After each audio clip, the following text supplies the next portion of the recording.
Hello to the chicos and the chicas. Today we are going to dive into something very deep and complex and difficult and all those things that we are fearing in chess that makes it so heavy and hard that sometimes we go like, oh wow, this is rough, man. But at the same time, I really like to occasionally have a look at deeper layers of chess because it makes you feel like there is so much to explore, so much still to work for. And the other day I come across a game played by a student, and we went through this game, and as I was analyzing the game with him, I realized that there was so much that I wanted to tell him about that game, which I did do, that I thought that it would make a very, very good YouTube content, in particular because there were very unique things that were featured in this game, and so I will go ahead instead of just talking without substance. Before the Polish opening, or the orangutan, or the Sokolski, whichever way you want to call it, my student is playing black and playing e5, bishop b4, bishop e2, bishop takes b4, bishop e5, knight f6. All this is mainline theory, and actually I slightly prefer black here. Now, the first thing that I would like to note here is that a lot of club level players here would evaluate the trade between the two pawns, black taking the white b4 and white taking the black e5 pawn, is that this puts white ahead because the e5 pawn was a central one and the b2 is a non-center. And if there ever was a chess coach who was maniac about central control, that would be yours truly. So this is the first, I don't want to say misconception, but something that occasionally drives decisions in the wrong way. Because what looks apparent from this structure and from this particular position is that black is going to play a very quick d5, c5, and it's very unclear how white is going to organize his central pawns. In strong analogy, I would like to just mention to you that if this mindset or this concept of we trade a non-central for a central and then it's gonna be all okay, if that were true, then a lot of openings would be unsound by default. Like consider, for example, the Sicilian, right? So in theory, the Sicilian would be a winning opening because non-central for central. But the reality is that white has a pawn in the center. That's what makes a pawn central, that it's in the center. And black doesn't. And in fact, neither pawn pushes are executable under ideal circumstances, and so the opening is not really an auto win for black, even though technically, as far as the pawns are concerned, black has got a bigger pawn mass towards the middle of the board. But the fact that they have pawns on the E and D file, that doesn't necessarily make them a central pawn. They are central pawns if they are located here or here. And it's a very clear distinction that needs to be understood, because likewise here, it seems that there is a greater pawn mass potential for white than for black. The problem is that if you start playing it out properly, like a game would go here with, say, knight f3, castles, e3, d5, you soon realize that d4 is not possible because of the pin. You can't do c3, d4 because, well, you can, but that means that the c pawn remains very, very weak and backward.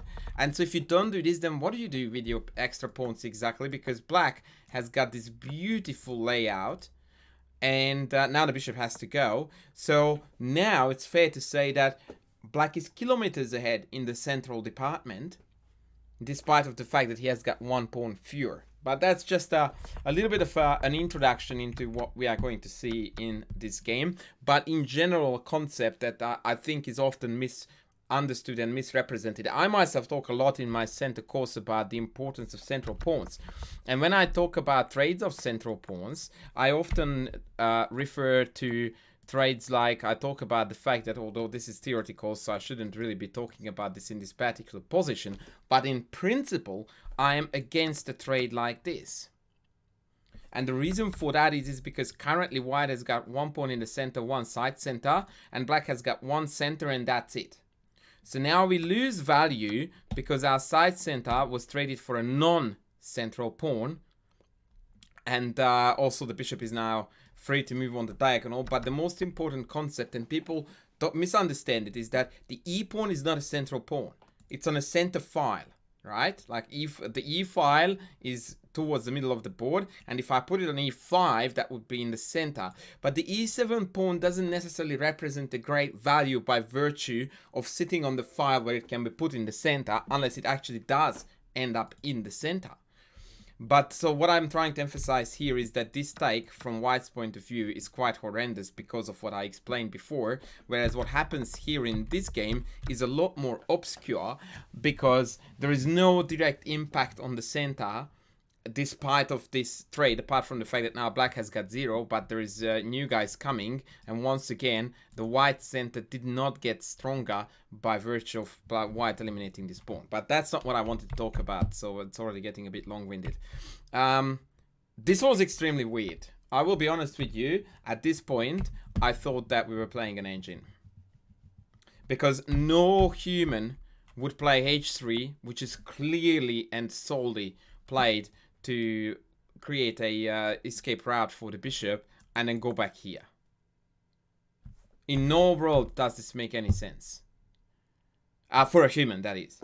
But based on how the game went, I don't know. Now, here, however, I would like to make a point very clear. And that point is that I don't like knight c6. And the reason why I don't like knight c6 is because it limits Black's chances to actually fight for the center with the pawns. If you think about a d4 opening, there is a very important rule in the d4 openings, and that is that neither side want to put a knight in front of a c pawn. And the reason for that is because the only way, a realistic way to contest the center is to play c4. Playing for e4 is not realistic. I can totally shut that down. Knight f6, bishop f5, you're not getting e4 in. Forget that. And if you're not getting e4 in, that means that you can't really find a productive way to fight for the center. Okay? And so, we don't put knights in front of c pawns for either color really in most d4 openings, and in fact most d4 openings start off with second c4 and only then knight c3. For the London players, this is what chess looks like if you come from that bunch.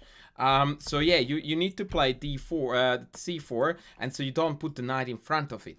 Now this analogy is something that my student should have recognized when he played here knight c6, that there was a rock solid likelihood that we would have a d4 d5 pawn move played once this pin has been eliminated, and then it's challenging for Black to actually find a productive plan. And therefore my recommendation here is to castle first, then play d5. In fact, d5 first without castling is also totally fine. And after e3 plays c5. And when White plays a developing move or removes the bishop from the tempo, then play knight c6. This bishop looks a little bit stranded, but it can easily come back here. And now indeed, we do have significant central domination as Black.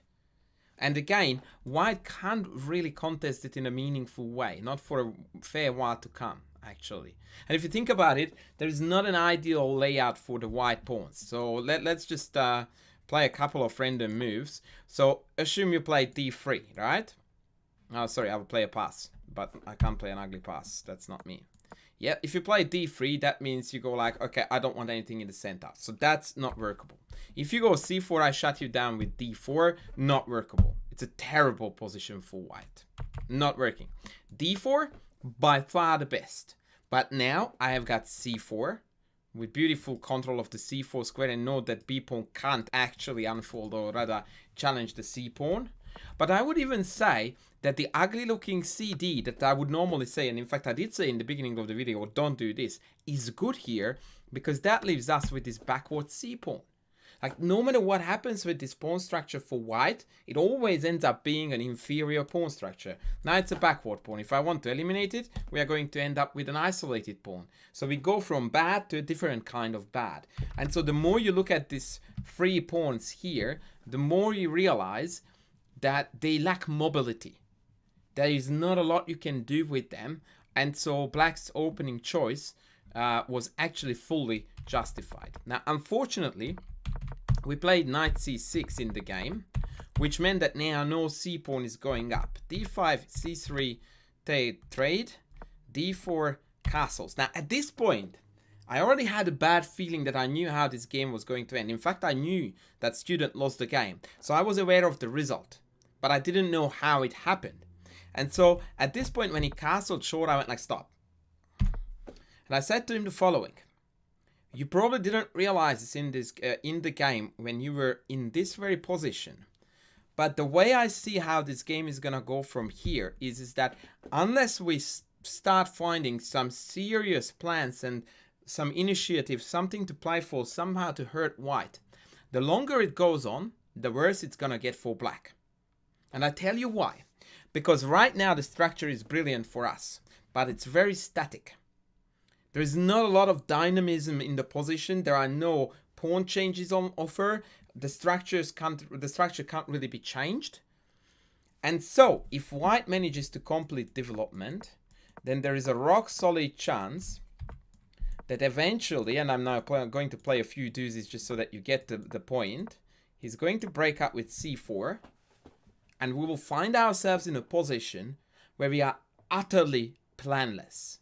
Like, for black to find a plan here is really, really difficult, because now, actually, for the first time, indeed it is happening that white manages to utilize the pawn mass in the center and actually take claim of the center, and black is like, optically it looks great.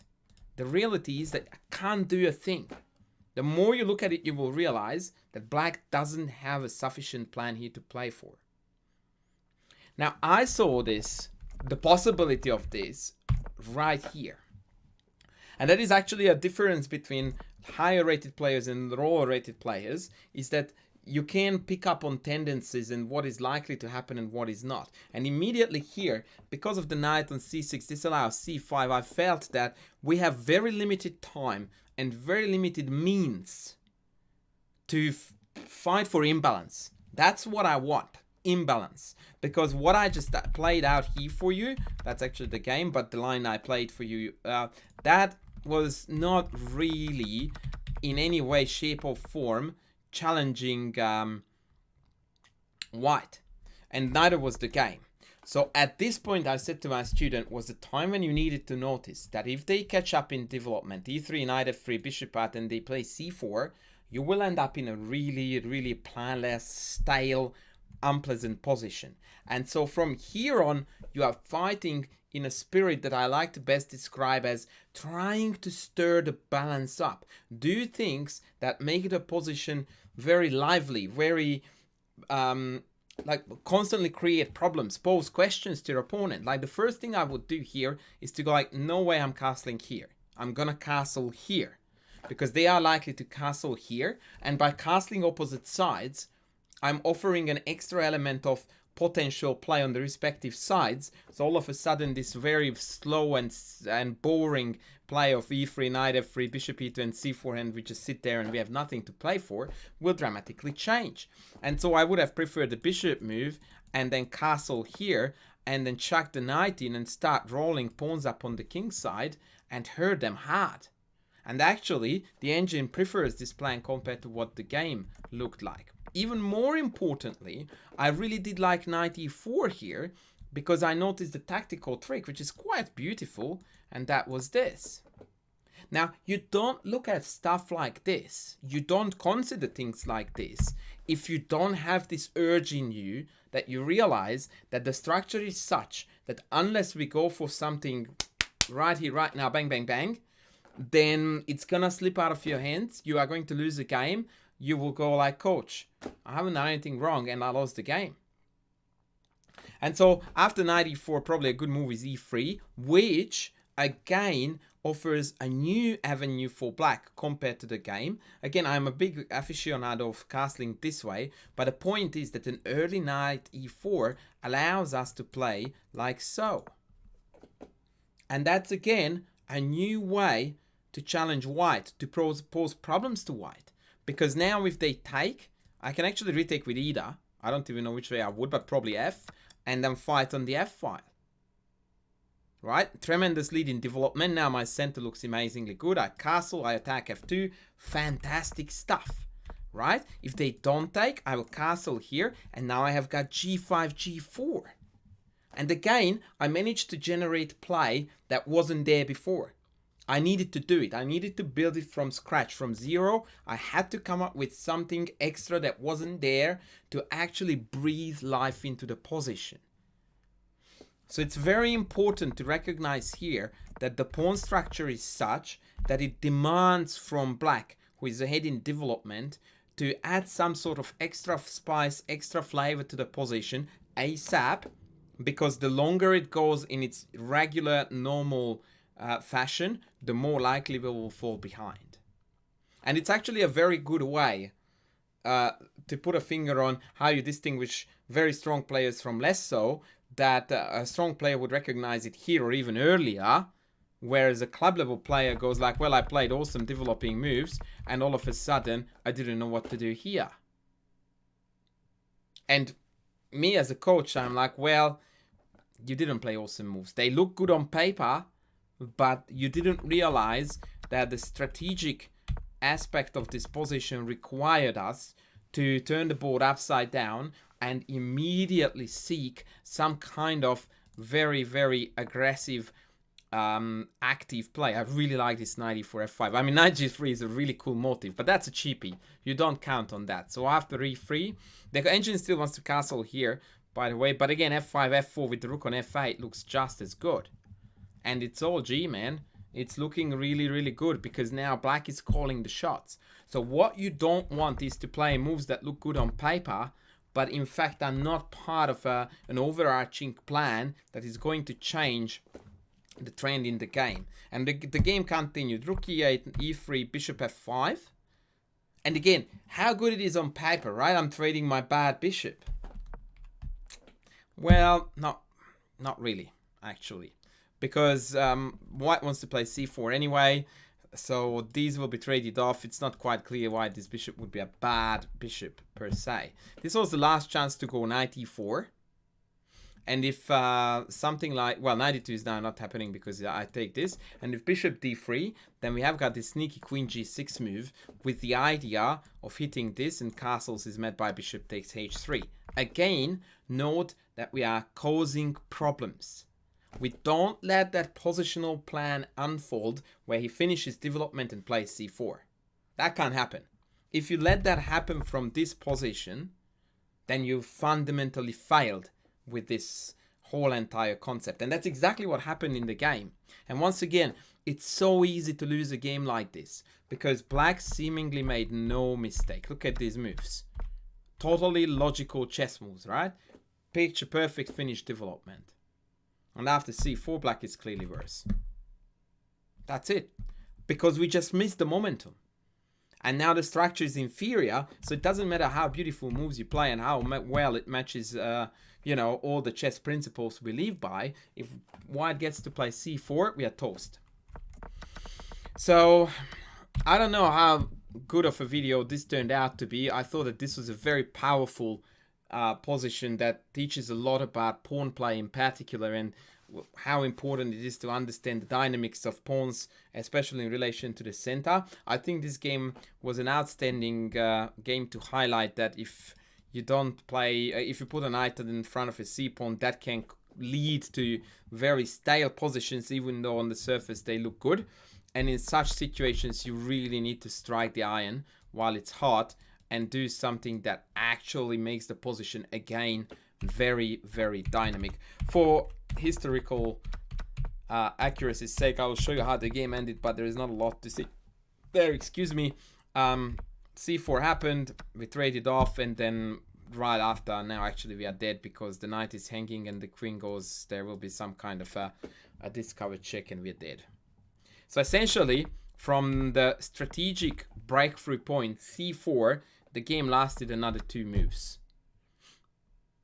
Which it shouldn't have, like it should have gone on way longer, but you can see that the trend went like picture perfect for my purposes, which was to demonstrate that if white got what he wanted to do, he would be smooth sailing towards victory. And there you have it. 2 moves after he played c4, which tipped the scale to his favor, the game was resignable. We just lost everything and white went on to win with ease. I recommend you have a look at this video again, in particular the position, and you try to understand the inner logic of what's going on, who is playing for what, and how it could be counterbalanced. I think this is a very difficult position to understand for lower rated players, but at the same time I also believe it's a very instructive one, which is why I made this video. I hope you guys liked it, and I will be back with more soon. Thanks for watching. Bye.